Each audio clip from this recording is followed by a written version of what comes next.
할렐루야, 7월 16일입니다. 수요일 큐티 시작합니다.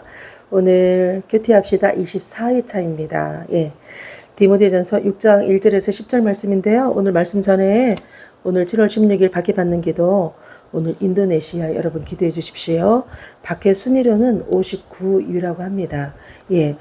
8살 한 어린아이가 기독교 신앙을 가졌다는 이유로 학교 가서 폭행당해가지고 결국은 비극적으로 사망에 이르렀다고 합니다. 정말 그 가정에 정말 감히 상상할 수 없을 그런 고통 가운데 있을 것인데요. 하나님의 임재가 함께 하셔서 정말 힘을 얻고 치유하는 경험을 할 수 있도록, 그리고 여러분 인도네시아 이렇게 끔찍할 만큼 기독교의 심한 박해가 있습니다. 인도네시아 위에서 여러분 기도해 주십시오. 오늘 큐티 시작합니다. 오늘을 하나님이 주신 말씀은 디모데전서 6장 1절에서 10절 말씀 제가 읽도록 하겠습니다. 무릇 멍에 아래에 있는 종들은 자기 상전들을 범사에 마땅히 공경할 자로 얄지니 이는 하나님의 이름과 교훈으로 비방을 받지 않게 하려 함이라. 믿는 상전이 있는 자들은 그 상전을 형제라고 가볍게 여기지 말고 더 잘 섬기게 하라. 이는 유익을 받는 자들이 믿는 자요 사랑을 받는 자임이라. 너는 이것들을 가르치고 권하라. 누구든지 다른 교훈을 하며 바른 말 곧 우리 주 예수 그리스도의 말씀과 경건에 관한 교훈을 따르지 아니하면 그는 교만하여 아무것도 알지 못하고 변론과 언쟁을 좋아하는 자니 이로써 투기와 분쟁과 비방과 악한 생각이 나며 마음이 부패하여지고 진리를 잃어버려 경건을 이익의 방도로 생각하는 자들의 다툼이 일어나느니라. 그러나 자족하는 마음이 있으면 경건은 큰 이익이 되느니라. 우리가 세상에 아무것도 가지고 온 것이 없음에 또한 아무것도 가지고 가지 못하리니 우리가 먹을 것과 입을 것이 있은즉 족한 줄로 알 것이니라. 부하려 하는 자들은 시험과 올무와 여러 가지 어리석고 해로운 욕심에 떨어지나니 곧 사람으로 파멸과 멸망에 빠지게 하는 것이라. 마지막 10절입니다. 돈을 사랑함이 일만 악의 뿌리가 되나니 이것을 탐내는 자들은 미혹을 받아 믿음에서 떠나 많은 근심으로써 자기를 찔렀도다. 아멘. 오늘 말씀의 제목을 제가 자족하는 삶, 이렇게 한번 정해봤습니다. 여러분, 사도 바울 하면 자족하는 삶, 사도 바울이 항상 자족하라고, 그렇게 꼭 말씀하시죠. 디모데전서는요, 소위 사도 바울이 지금 디모데에게 하는 얘기입니다. 디모데를 에베소 교회에 보내고, 네가 그 에베소 지역에서 꼭 해야 할 일이 있어. 그러면서 이렇게 가르쳐라 이거거든요. 오늘 말씀 세 분류로 나눠볼 수 있습니다. 첫 번째는 종과 상전의 관계입니다. 그 시대에 로마인들의 식민지로 살고 있었던 그 시대에 그들이 그리스도인들이 노예이다 보니까 대부분 종으로 많이 살게 되죠. 그런데 이 종과 상전의 관계에 있을 때 어떻게 하냐? 공손히 정말 공경하는 마음으로 상전을 잘 섬겨라. 그런데 종과 상전의 관계가 형제일 때 이럽니다. 이 형제가 무슨 형제냐면 로마인의 집에 가서 너가 노예를 하는 것이 아니라 우리가 같은 그리스도인으로 같이 예수를 믿게 됐단 말이에요. 예를 들어서 개종한 이방인 예수를 믿을 수도 있고 유대인이 뭐 예수를 믿을 수도 있고.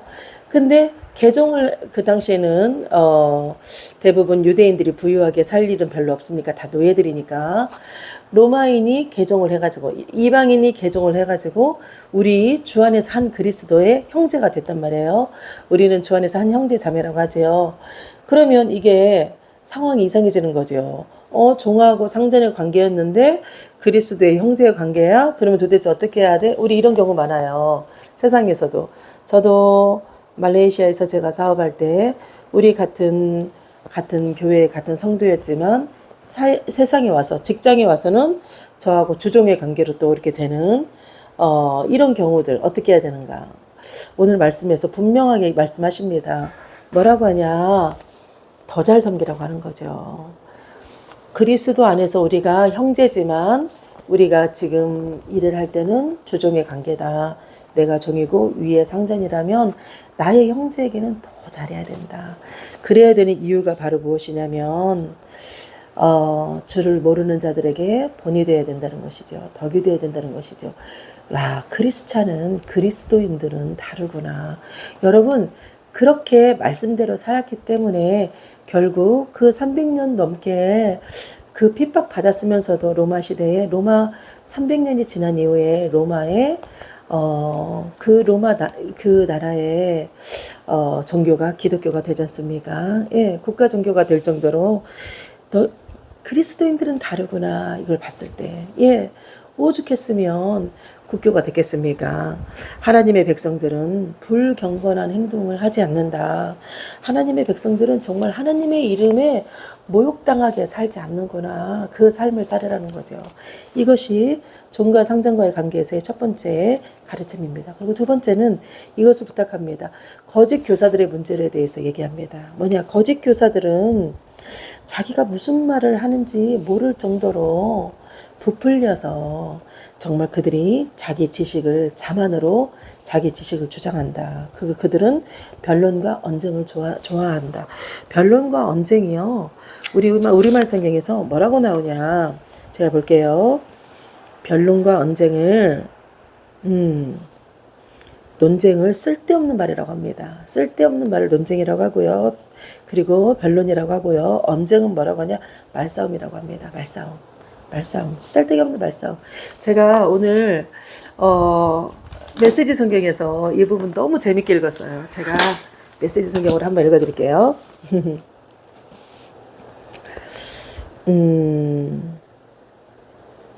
이럽니다. 주 예수의 확실한 말씀과 경건한 교훈을 받아들이지 않는 지도자들이 있거든 그들의 정체를 드러내 보이십시오. 그들은 무지한 허풍쟁이여서 시기와 말다툼과 비방과 미심쩍은 소문으로 공기를 더럽히는 자들입니다. 예, 공기를 더럽힌대요. 예, 그리고 결국은 모험하는 말이 전염병처럼 퍼져서 진리는 아득히 먼 기억이 되고 말 것입니다. 그들은 종교를 재빨리 한 미천 잡는 수단으로 생각합니다. 이러는 거 있죠. 한 미천 잡는 수단으로 생각한다. 그것이 오늘 이렇게 두 번째 사도 바울이 디모데에게 말했던 거짓 교사들의 특징은 논쟁과 말다툼 이렇게 변론과 언쟁을 좋아하는 자고, 두 번째는 뭐냐면 그들은 마음이 부패해져 가지고 그들은 경건을 큰 이익으로 한미천 챙기려고 하는 자들이다 이럽니다. 이것이 이제 두 번째입니다. 다시 볼게요. 경건을 이익의 방도로 생각한다. 거짓 교사들은 종교를 통해서 물질적 이득을 추구하려고 하는 것이다. 여러분, 그래서 이단 사이비의 큰 특징이 바로 뭐냐면 돈을 요구하는가. 예, 돈을 요구하는가. 돈을 요구하면 이단입니다. 예, 이단의 정의를 볼 때 우리 끝이 다른 게 이단이라고 하잖아요. 결국은 돈을 요구하는가. 돈을 요구하면 이단이라는 거. 예, 바로 그 시절에도 사도 바울이 디모데에게 했던 이렇게 교훈 중에 하나입니다. 마지막입니다. 오늘 말씀의 세 번째 마지막. 어떤 경고를 하냐? 무력에 대한 경고를 합니다. 바로 물질에 대한 거죠. 예. 자족하는 마음으로, 너는 자족하는 마음으로 살아라. 이 자족이라는 단어가요, 당시에 스토아 철학, 그 당시에는 철학이 많이 유행했으니까 스토아 철학에서 나오던 말이라고 해요. 뭐냐면 세상에 외부 환경에 관계없이 너의 내면으로 너의 내면의 내적 자원을 의존해서 너는 자족해라. 이게 스토아 철학의 한 부분이었다고 합니다. 그들이 주장하는 부분. 그런데 바울은 그 철학가들의, 그러니까 제가 이 얘기 했었죠. 도덕적 양심이 우리는 신앙적 양심으로 살아라. 그러듯이 그 철학가들이 주장하던 도덕적 주장 위에 신학적 주장으로, 신앙적 양심처럼 신앙적 주장으로 어떻게 주장을 했냐. 이 내적 자원에 의존하는 것이 아니라 진정한 자족하는 마음은 내적 자급자족의 능력이 아니라 그리스도를 통해 얻는 그리스도 충족이다. 이 의미라고 합니다. 너는 자족하는 마음을 가져라. 그건 뭐냐? 어떤 외부 환경에 이끌리지 말고 너의 내면을 의지하지도 말고 인간이 얼마나 연약한 존재인데 아침 저녁으로 마음이 바뀌어. 아침 저녁으로 결단했던 생각이 바뀌어. 그러니 내 내면을 의지할 것이 아니라 하나님이 나에게 주시는 그 그리스도의 능력을 그리스도에 집중하여 그리스도를 통해서 얻는 모든 것들의 그 충족함으로 너는 자족해라. 이 의미입니다. 그래서 바울은 빌립보서에서 보면 빌립보서 4장 13절에 있죠. 내게 능력 주시는 자 안에서 내가 모든 것을 할 수 있느니라. 예, 이것이 바로 내가 자족하는 삶을 살았을 때 고백할 수 있는 말인 겁니다. 말씀인 것입니다. 바울이 그 자족해야 되는 이유를 그 뒤에 연결해서 말합니다. 뭐냐? 우리는 세상에 가지고 온 것이 하나도 없다. 그래서 우리는 가지고 갈 것도 하나도 없다는 것입니다. 이것은 바로 뭐냐면 하나님의 소유라는 거. 하나님 모든 것의 소유자라는 거. 그래서 자족의 초점은 내가 스스로 하나님을 통해서 그리스도가 내게 주시는 것으로 내가 충족하고 살아야지. 이 자족의 초점은 바로 복음과 하나님의 나라라는 것이죠. 그래, 이에 대한 말씀이 너희는 먼저 그의 나라와 의를 구하라. 그러면 이 모든 것을 하나님이 더하실 것이라. 예, 하나님이 태초에 우리에게 주신, 제가 어제 이제 창세기 읽던 중에 창세기 1장에 푹 빠졌어요. 하나님이 우리에게 주신, 하나님이 만든 세상들 있지요. 하나님이 첫째 날, 둘째 날, 셋째 날, 이렇게 광명체도 만들고 생물도 만들고 결국은 인간을 만들었지 않습니까? 만들었을 때 우리에게 생육하고 번성하고 우리에게 정복하고 다스리라 그랬죠. 여러분, 하나님이 우리에게 주신 인간의 기본이 뭐냐면 먹는 식욕입니다. 먹는 것. 왜? 살아야 되니까. 그리고 우리에게 본능적인 것 중에 하나가 성욕입니다. 성욕. 예. 왜? 이 성욕은 우리가 자녀를 낳고 생육하고 번성하라고 주신 것입니다. 그리고 우리가 살아가야 될 힘의 원동력이 식욕입니다. 그런데 이 식욕과 성욕을 우리가 어떻게 오버해서 욕심을 내죠. 욕심내서 죄를 짓게 되는 거죠. 예, 보면 오늘 마지막에 말씀하신 돈, 물질에 관한 거, 돈은 일만 악의 뿌리라고 하죠. 보면 돈은 사랑할 대상인가? 돈은 사용할 대상인가? 여러분, 오늘 이 부분 정말 고민해 보면 좋겠습니다. 돈은 사용할 대상이라는 거, 돈은 사랑할 대상이 아니라는 거. 메시지 성경에 이 짧은 한글이 있어요. 뭐냐? 경건한 삶은 큰 유익을 가져다 줍니다. 이것은 하나님 앞에서 그대 자신이 됨으로써 단순한 삶 가운데서 누리는 넉넉함입니다. 단순한 삶 가운데서 누리는 넉넉함입니다. 우리는 이 세상에 빈손으로 왔으니 빈손으로 떠날 것입니다. 그러니 식탁에 음식이 있고 발에 신을 신발이 있으면 그것으로 족합니다. 여러분, 단순한 삶 가운데 우리는 누리는 넉넉함입니다. 단순한 삶 가운데 누리는 넉넉함이 자족하는 삶이라는 거. 제가 오늘 말씀 정말 제가 오늘 교회에 와서 준비할 게 많았어요. 아침녘에 준비할 게 많아서 오늘 큐티를 다른 때보다도 40분 늦게 봤습니다. 그런데 하나님, 제가 이 말씀 빨리 준비해서 같이 나누고 싶어요. 그런데 정말 오늘은 짧은 시간에 모든 큐티가 다 맞춰지는 거예요. 그리고 큐티하면서 이 자족하는 마음, 나에게 정말 이 세상 아무것도 아니구나, 이렇게 또 한 번 느꼈던 때가 언제였을까. 제가 큐티하면서 그 생각을 할 때 제가 전도사 시절 때입니다. 제가 전도사 시절에 새벽 예배에 항상 제가 모시고 오던 몸이 불편하신 권사님이 계셨어요. 이분은 60대 중반이었는데 혼자 사시는 분이었어요. 결혼을 못한. 이분은 그 60대 중반까지도 놓지 않고 욕심을 놓지 않고 지나고 보면 욕심이었죠. 안 이루어졌으니까 놓지 않고 기도하던 기도 제목이 있었습니다. 뭐냐면 하나님 저 결혼하고 싶어요. 하나님 저는 목사 사모가 되고 싶어요. 이거였어요. 이분은. 그런데 결국 홀로 계신 중에 돌아가셨어요. 그런데 새벽에 항상 그분을 제가 차에 모시고 갔었거든요. 그러면 새벽 예배 차량 운행을 돌 때 다른 분은 안 타도 이분은 꼭 탔었어요. 그런데 이 권사님이 탈 때는 제가 해야 할 일이 많았습니다.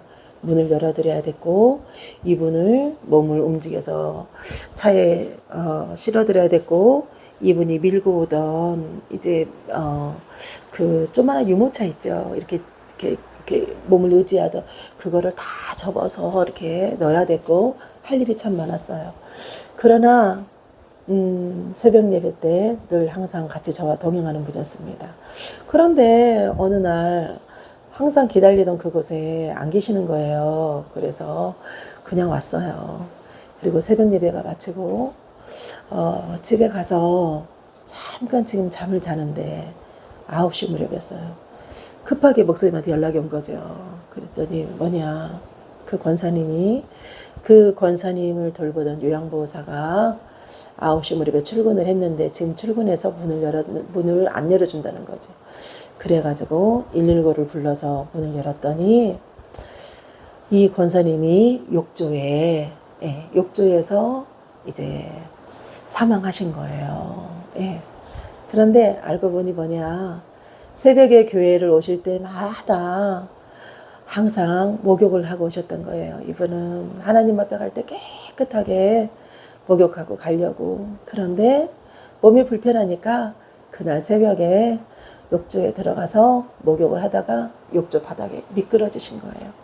미끄러지셔서 이게 몸부림치시다가 이제 사망하신 겁니다. 그런데 욕조 위에 몸이 붕 떠 있는데 이미 많이 불어 있는 거죠. 글쎄요, 3시에 씻으셨을까? 그랬을 거예요. 일찍 절을 타야 되니까 몸이 불편하니까 일찍 2시에 씻으셨을지도 몰라요. 보면. 그런데요, 제가 어떤 생각이 들었냐, 그런 일이 있기 얼마 전에 정월 대보름이라고 전도사님 제가 모시고 가서 우리 전도사님 이렇게 저 때문에 수고하시는데 제가 식사 대접이라도 해야 되는데 제가 몸이 불편해서 전도사님 제가 식사 대접은 못하고 이러면서 꼬깃꼬깃한 이렇게 어느 목사 사모님이 이 교회를 떠날 때 이 권사님한테 선물로 만들어 주셨대요. 조그마한 손지갑을. 그걸 꼭 들고 다니셨는데 그곳에서 꼬깃꼬깃한 돈 2만 원을 꺼내서 저한테 정월 대보름인데 가서 나물이랑 이렇게 해가지고 식사 함께 드시라고 저한테 그 꼬깃꼬깃한 2만 원을 주셨었거든요. 제가 그 생각이 나는 거예요. 우리 권사님 그렇게 아끼던 그 조그마한 손지갑 하나, 그것도 못 가지고 가시는구나. 손지갑은 뭐야? 돈 1,000원짜리 하나도 못 가지고 가는데요. 여러분, 제가 오늘 그 생각이 났습니다. 여러분, 너무너무 욕심내서 살지 마세요. 돈 살지 마세요. 우리가 돈을 정말 이렇게 초월한 것 같지요. 저도 이 생각 많이 했거든요. 난 물질을 초월했어. 난 물질에 대한 연단을 정말 많이 받았어. 이렇게도 살아보고 저렇게도 살아보고 가정 밑바닥도 살아보고 가장 위에서도 살아보고 나는 정말 물질을 초월했어? 아니요. 죽을 때까지 초월 못합니다. 초월했다고 하는데도 우리 기도할 때 풍성해지기를 기도하잖아요.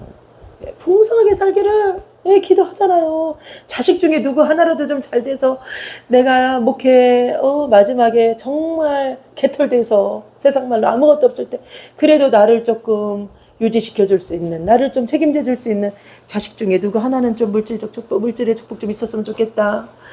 우리 선교사님들의 보응도 그렇게 수고하니 정말 자녀들이 생각지도 못했던 그 선진국의 미국으로 학교 가서 공부 다 마치고 의사가 되고 교수가 되고 우리가 원하는 직업들이 다 그러지 않습니까? 그게 물질을 초월한 것일까요? 우리 죽을 때까지 초월 못합니다. 하나님 반대말이 돈이에요. 왜냐? 하나님을 능가할 만큼 너무 좋아요, 돈이. 정말 사람의 가치를 올려주고, 모든 사람에게 인정을 받고, 모든 스포트라이트를, 예, 나에게 주목되고, 너무 멋지죠. 돈으로 기부하고, 돈이 말하잖아요, 보면. 그러니 이 돈을 놓기가 얼마나 힘듭니까, 보면. 여러분, 그러나, 얼마나 대단하면 하나님 반대말이겠습니까? 하나님 반대말이라면, 하나님이 정말 좋은 거라면, 부정적인 것들도 많겠죠. 돈은 사용할 대상입니다. 돈은 사랑할 대상이 아닙니다. 여러분, 자족한다는 거 바로 제가 오늘 말씀 보면서 이랬어요. 경건이란 게 도대체 무엇일까? 경건은 하나님 보시기에 제가 적어놨습니다. 경건이란 하나님을 경외하며 그 뜻에 따라 살아가려는 삶의 태도이다. 이 하나님을 경외하며 하나님의 뜻에 따라 살아가려는 삶의 태도라면 내가 하나님이 내게 주신 아주 기본적인 것에 정말 자족하는 마음, 내가 지금 가진 것에 만족하는 마음, 이 자족하는 삶을 살아가는, 그렇다면 돈은 사랑의 대상이 아니라 사용할 대상이라는 것. 여러분, 자족하고자 애써서 정말 디모데후서 3장 5절 말씀처럼 경건의 모양은 있으나 경건의 능력이 없는 것이 아니라 경건의 모양도 있고 경건의 능력도 있는 저와 여러분 되기 원합니다. 예, 지금까지 수요일 큐티 에스더 목사였습니다. 승리하세요.